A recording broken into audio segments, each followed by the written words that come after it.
ये कहानी रामपुर नाम की एक छोटी सी गांव की है और उस गांव में संटू नाम का एक गरीब किसान रहता था।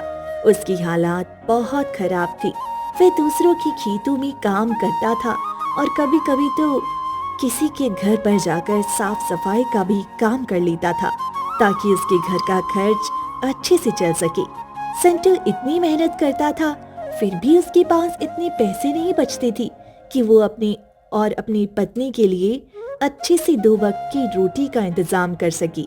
जैसे समय बीता वैसे वैसे उसकी हालत बिगड़ती गई। एक दिन संटू अपनी पत्नी से बोला, सिलू, मुझे माफ कर देना, तुम्हें भी इतनी परेशानी का सामना करना पड़ रहा है। नहीं जी, आप ऐसा क्यों बोल रहे हैं? मैं जैसे भी हूँ बहुत खुश हूँ। नहीं सिलू, मुझे नहीं लग रहा। मेरी गरीबी ने मेरे साथ तुम्हें भी पीस कर रख दिया है। आप इतना परेशान क्यों हो रहे हैं? आप जितना भी कमा रहे हैं उतने में ही हम गुजर बसर कर लेंगे। अगर आपको इतनी ही चिंता हो रही है तो आज से हम दोनों मिलकर काम करेंगे। मैं भी किसी के घर जाकर कोई छोटा मोटा काम कर लूँगी। नहीं सिलू, बिल्कुल नहीं। मैं तुम्हें पहले ही परेशान कर चुका हूँ। अब तुम किसी के घर जाकर काम करो, ये मैं नहीं देख पाऊंगा। तो आप सब चिंता छोड़कर अपने काम पर ध्यान दो, बाकी सब भगवान के ऊपर छोड़ दो। ठीक है, लेकिन यहाँ मेरी मेहनत का पैसा नहीं मिल पाता। मैं सोच रहा हूँ शहर चला जाऊँ, वहाँ पैसे तो ज़्यादा मिलेंगे। आप शहर चले जाएंगे तो मैं अकेले कैसे रहूँगी? आपके बिना यहाँ मेरा कोई नहीं है। मैं समझता हूँ सिलू, पर कुछ ही समय की बात है। जैसे ही मुझे कोई अच्छी नौकरी मिल जाएगी, मैं 1-2 साल कमा करके पैसे बचा लूँगा। फिर उसी पैसे से गांव आकर कोई दुकान खोलूँगा ताकि तुम्हारे साथ में रह सकूँ। नहीं जी, मुझे ज़्यादा पैसों का लालच नहीं है। मैं जिस हालत में हूँ उसी हालत में ठीक हूँ। मैं तुम्हारी भावनाओं को समझ रहा हूँ, लेकिन हमारी हालात को देखते हुए मुझे कुछ ना कुछ तो ज़रूर करना होगा। ठीक है, अगर आपको यही सही लग रहा है तो आप चले जाइए, लेकिन अपना ख्याल रखना। आज मैं आपका सामान बांध देती हूँ, आप कल सुबह चले जाना। अगले ही दिन संटू अपना बैग लेकर शहर की ओर चल पड़ता है। पूरे दिन चलाने के बाद संटू शहर पहुंच गया। जिस शहर में संटू काम की तलाश में गया था, वो शहर उसके लिए बहुत ही अनजान था। उस शहर में ना तो कोई उसका मित्र था और ना ही कोई सखा संबंधी। चलो, मैं यहाँ आ तो गया हूँ, पर मुझे अपना सर ढकने के लिए कोई जगह खोजनी होगी ताकि आज रात में रुक सकूं कहीं। संटू आसपास के होटलों में जाकर रहने की बात करता है, पर वो वहां से हताश होकर बाहर निकल आया क्योंकि संटू के पास इतने पैसे नहीं थे कि वह होटल का किराया दे सके। बाप रे बाप, इतना किराया! इतने पैसे में तो मैं अपने पूरे महीने का राशन खरीद लूं घर का। आखिरकार वह होटल के चक्कर लगा लगा कर बहुत परेशान हो जाता है। एक काम करता हूँ, इस होटल में रहने से अच्छा है कि मैं किसी भाई के घर रह लूं। कम से कम मेरे पैसे तो बच जाएंगे। संटू आसपास के घरों की तरफ चला गया। संटू जब एक घर के पास पहुंचा तो उस घर का मालिक पहले से ही वहां खड़ा था। भाई, मैं बहुत दूर गांव से आया हूँ और अब शाम भी होने वाली है। अगर आप मुझे अपने घर में एक रात रहने के लिए थोड़ी जगह दे देंगे तो बड़ी मेहरबानी होगी आपकी। तुम गांव से आए हो या कहीं और से, मुझे कोई फ़र्क नहीं पड़ता है। मैं तुम्हें जानता नहीं, पहचानता नहीं, तो मैं तुम्हें अपने घर में कैसे जगह दे सकता हूँ? बहुत से लोग काम करने के लिए आते हैं, तुम कोई नए थोड़ी हो। जाओ कहीं और अपना ठिकाना ढूंढ लो। संटू को उस व्यक्ति की बातें बहुत बुरी लगती हैं, पर वह उससे बिना कुछ कहे वहां से चला जाता है। थोड़ी देर चलती चलती वह एक दूसरे के घर जाता है। जो दूसरा इंसान एक महिला थी। महिला बैठी होती है। बहन, मैं बहुत दूर से आया हूँ काम की तलाश में। अब बस कुछ ही देर में रात हो जाएगी, तो इसीलिए मैं रुकने के लिए जगह ढूंढ रहा हूँ। क्या मैं आज रात आपके घर रुक सकता हूँ? भाई, मैं आपकी मजबूरी समझ सकती हूँ, पर मेरे घर में केवल मैं और मेरी बेटी रहती है, तो मैं ऐसे ही किसी गैर मर्द को अपने घर में कैसे रुका सकती हूँ? मुझे माफ़ कर दीजिए। अरे कोई बात नहीं बहन जी, आपकी मदद के लिए धन्यवाद। संटू वहाँ से भी निराश होकर दूसरे घर की तलाश में निकल पड़ा। संटू कई घरों में जाता है, हर कोई उसे अपने घर में ठहराने से मना कर देता है। ये सब देखकर संटू बहुत निराश हो जाता है। फिर सोचने लगता है, यार इस शहर में तो मुझे कोई रहने के लिए जगह ही नहीं दे रहा है, तो मुझे समझ में नहीं आ रहा है कि इस शहर में मुझे काम कैसे मिलेगा। संटू ये सब सोच ही रहा था, तभी उसकी नजर एक पास की ही झोंपड़ी पर पड़ती है। फौरन वह उस घर के पास चला जाता है। संटू जब उस झोंपड़ी के पास पहुंचा तो उसने देखा झोंपड़ी के अंदर एक बूढ़ी अम्मा बैठी थी। संटू उन्हें आवाज लगाता है। अम्मा, क्या मैं आपसे 2 मिनट बात कर सकता हूँ? संटू की आवाज सुनकर बूढ़ी अम्मा बाहर आ जाती है। अम्मा, मैं इस शहर में काम की तलाश में आया हूँ, पर मुझे कोई अपने घर में रहने के लिए जगह ही नहीं दे रहा है। बस आपसे ही उम्मीद है, कृपा करके आज रात आप रहने के लिए जगह दे दीजिए मुझे। बेटा, तुमने मुझे माँ कहा है और एक माँ अपने बेटे को बाहर कैसे छोड़ सकती है। आओ, अंदर आओ। संटू उस बुढ़िया अम्मा को अपने साथ लेता है और अंदर चला जाता है। अम्मा संटू से कहती है, बेटा, तुम इसे अपना ही घर समझो। तुम जब तक चाहो यहाँ रह सकते हो। अम्मा, क्या आप घर में अकेली रहती हैं? आपके बाकी परिवार आपके साथ नहीं रहते? बेटा, मेरे परिवार में कोई नहीं रहता है। मेरे पति तो मुझे कई साल पहले ही छोड़कर जा चुके हैं और एक लड़का था, वह भी विदेश में जाकर रहता है। इस घर में मैं अकेली ही रहती हूँ। माँ, आप चिंता मत करिए, मैं आपके साथ हूँ ना।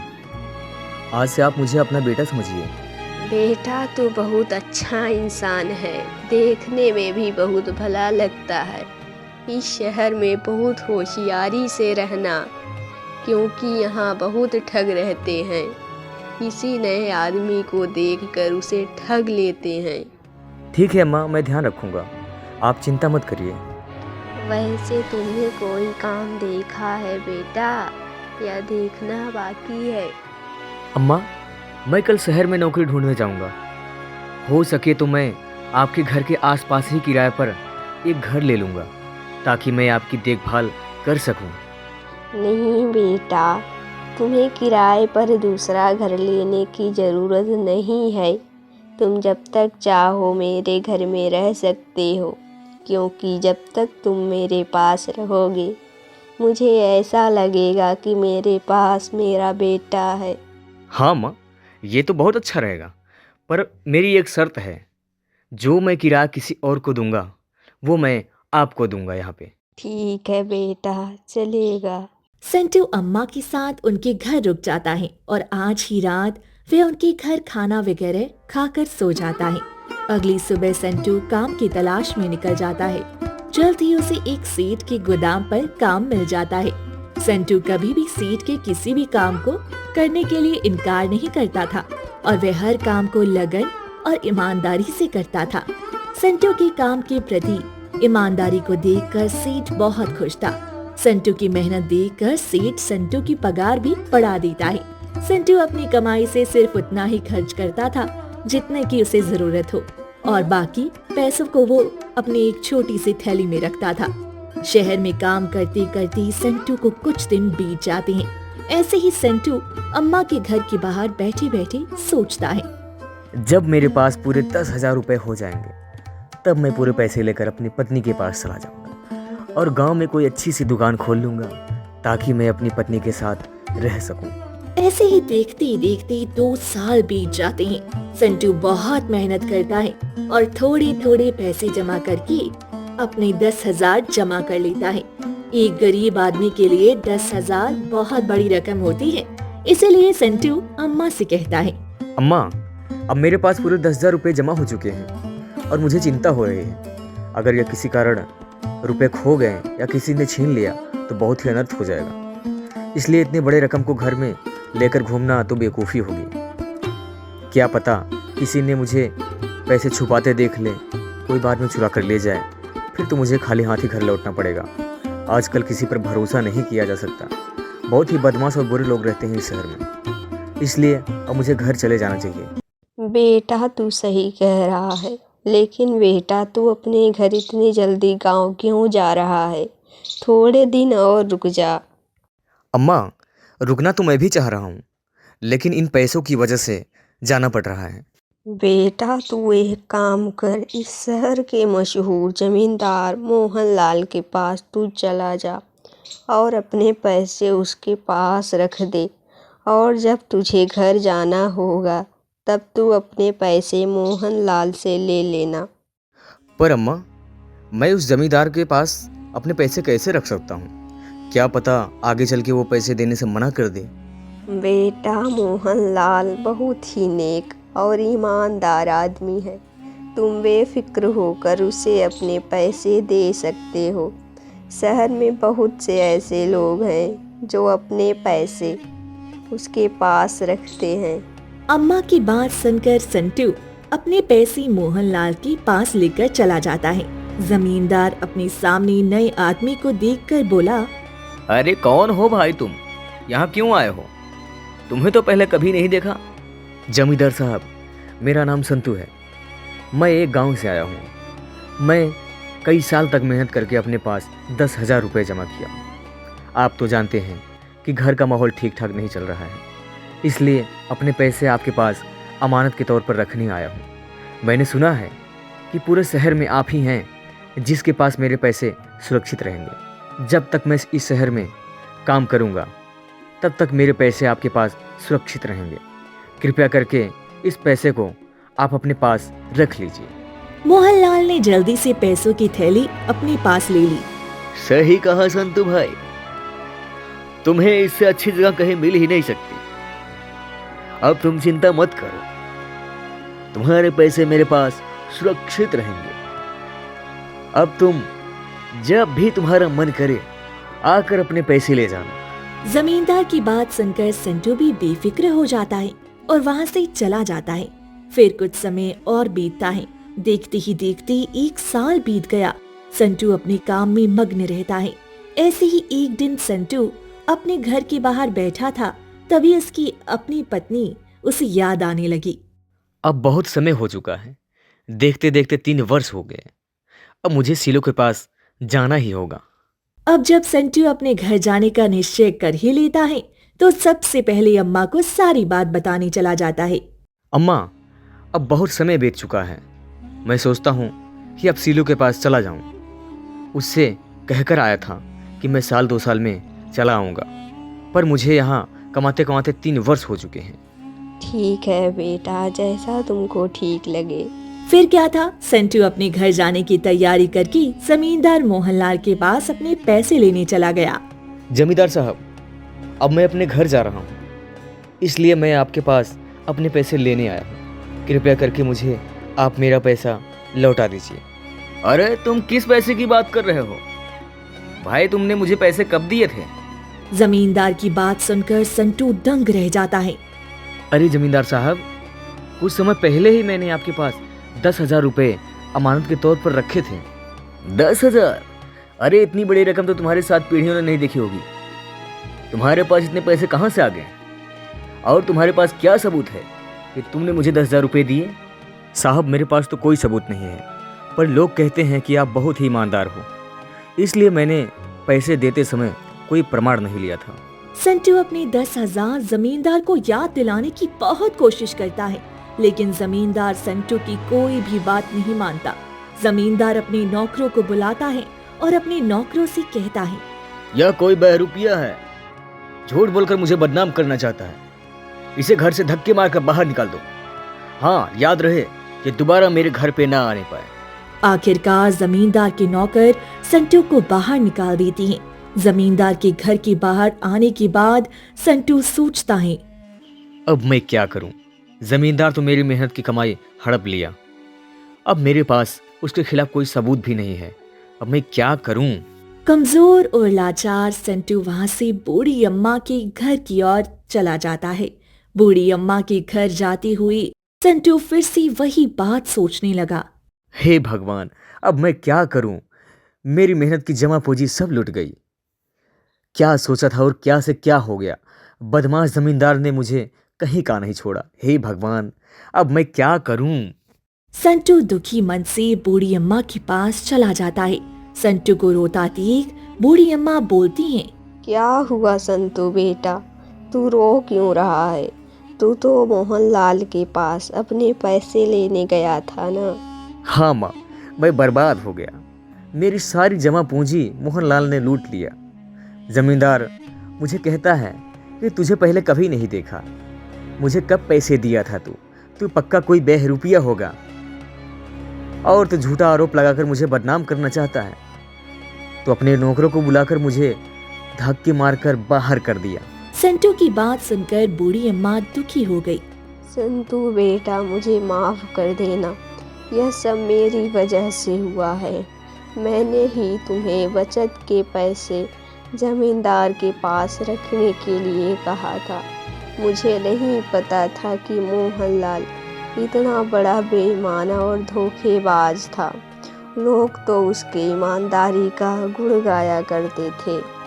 अम्मा, आप अपने आप को दोष मत दो। आपकी कोई गलती नहीं है। आपने तो मेरे बारे में अच्छा ही सोचा था ना। पर क्या होगा वही जो भगवान चाहते हैं। लेकिन बेटा, अब तू क्या करेगा? उस बेईमान जमींदार से अपने पैसे कैसे लेगा? अम्मा, अब मैं कुछ नहीं कर पाऊंगा। मुझे खाली हाथ ही घर लौटना होगा। बूढ़ी अम्मा और संटू आपस में बात कर ही रही थी कि तभी अम्मा के बगल में रहने वाली मीरा नाम की औरत वहाँ आती है। उन दोनों को उदास देखकर वे पूछती है, क्या बात है, आप लोग इतने परेशान क्यों हो रहे हैं? अब आपको क्या बताऊं मीरा बहन, मेरे साथ बहुत ही बड़ा अन्याय हुआ, धोखा हुआ। मैंने कई साल मेहनत करके 10,000 रुपये जमा किए थे। फिर संटू ने मीरा को सारी बात बताई कि किस तरह जमींदार ने संटू को धोखा देकर उसके सारे पैसे ठग लिए। बेटी, लोग कहते हैं कि जमींदार बहुत ही ईमानदार और नेक इंसान है। यही सोचकर मैंने संतू को सारे पैसे अमानत के तौर पर जमींदार मोहनलाल के पास रखने के लिए कहा था।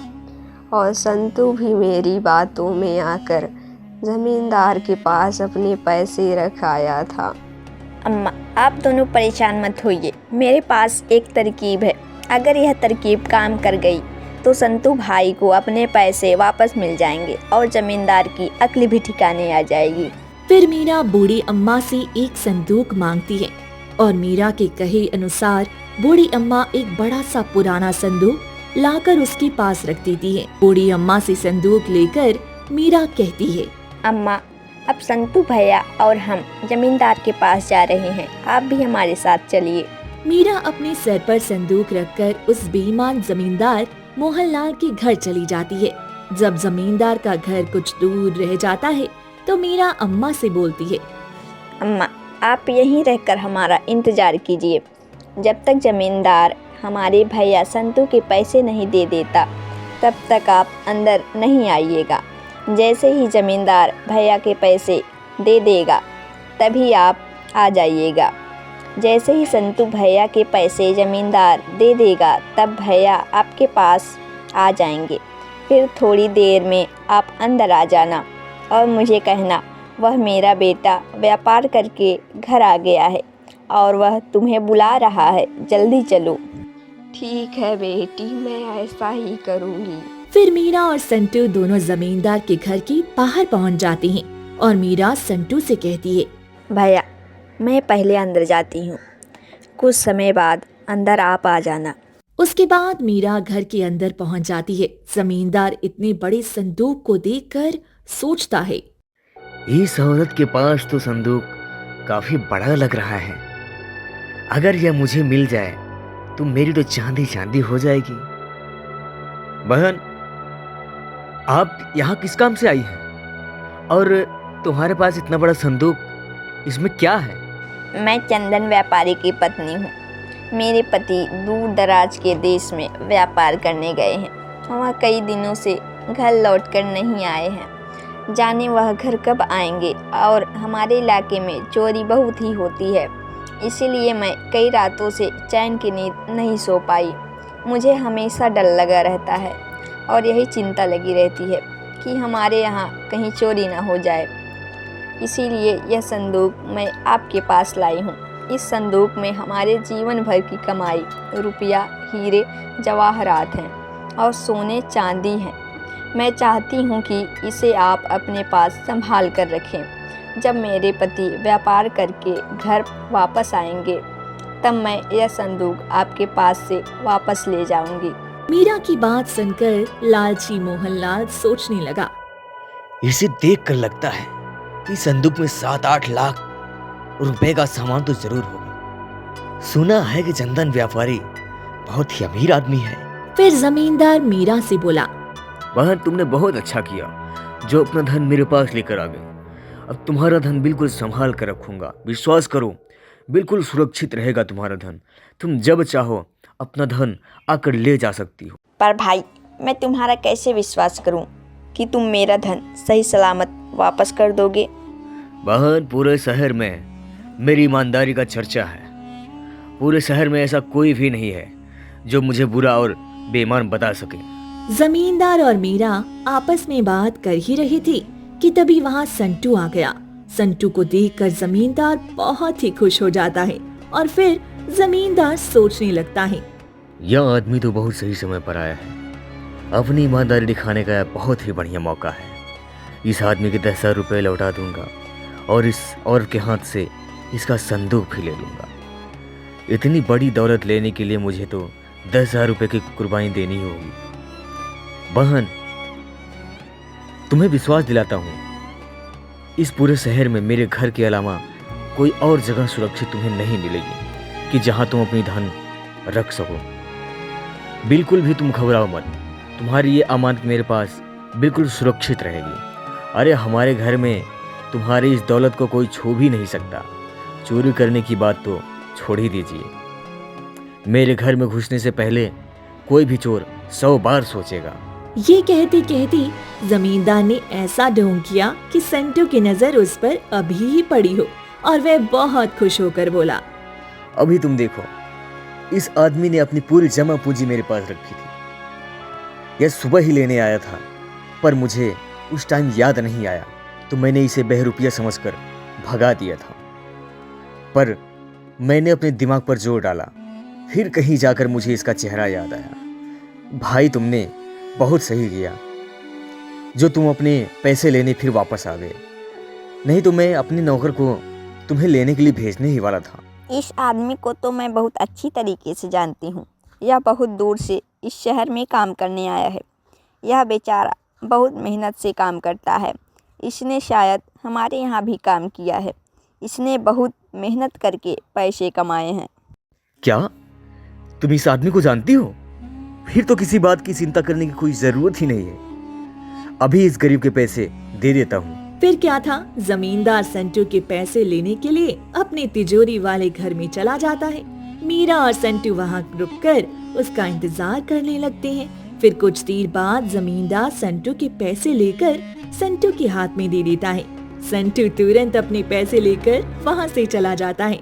संटू के पैसे लौटाने के बाद जमींदार मीरा से बोला, देखो बहन, इस आदमी के पैसे जैसे के तैसे मैंने वापस कर दिया। अब तो तुम्हें मेरी ईमानदारी पर पूरा विश्वास हो ही गया होगा कि लोगों की दौलत मेरे पास एकदम सुरक्षित रहती है। जी बिल्कुल भाई साहब, मुझे आप पर पूरा विश्वास हो गया है कि आप बहुत ही नेक और ईमानदार आदमी हैं।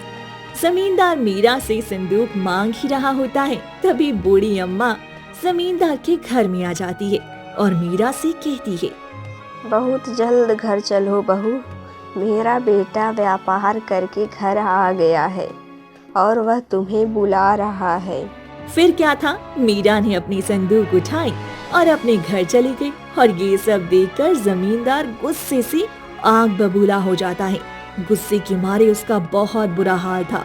जमींदार मन ही मन दुखी हो रहा था और खुद को बुरा भला कह रहा था। ये कमबख्त चंदन व्यापारी, इसको अभी ही आना था। थोड़ी देर और नहीं रुक सकता था। अगर थोड़ी देर और रुक जाता तो उसका क्या बिगड़ जाता। थोड़ी देर और रुका होता तो ये सोने चांदी से भरा बैग मेरा हो जाता। अगर ये मेरे हाथ लग जाता तो ये सोने चांदी से भरा ये पूरे पैसों से मेरी तिजोरी भर जाती। अब मैं क्या करूं अपनी फूटी किस्मत का। सोने चांदी से भरा बैग भी नहीं मिला और इधर 10,000 रुपए भी चले गए मेरे। इधर जमींदार अपनी किस्मत को कोस रहा था, उधर बूढ़ी अम्मा के घर मीरा संतू से कहती है, संतू भाई, इंसान को कभी निराश नहीं होना चाहिए। हमेशा यह बात याद रखनी चाहिए, ऐसा कोई बेईमान और चालाक आदमी नहीं है जिसकी बेईमानी हमेशा सफल हो जाए। भाई, अब आप अपने घर जाइए और अपने परिवार के साथ एक सुखी जीवन बिताइए। बहुत भटक चुके इस अनजान इलाके में। फिर मीरा वहाँ से अपने घर की ओर चली जाती है। मीरा के जाने के बाद इधर संतू भी अपने घर जाने के लिए बूढ़ी अम्मा से इजाजत मांगता है। अम्मा, अब मुझे भी जाने की आज्ञा दो।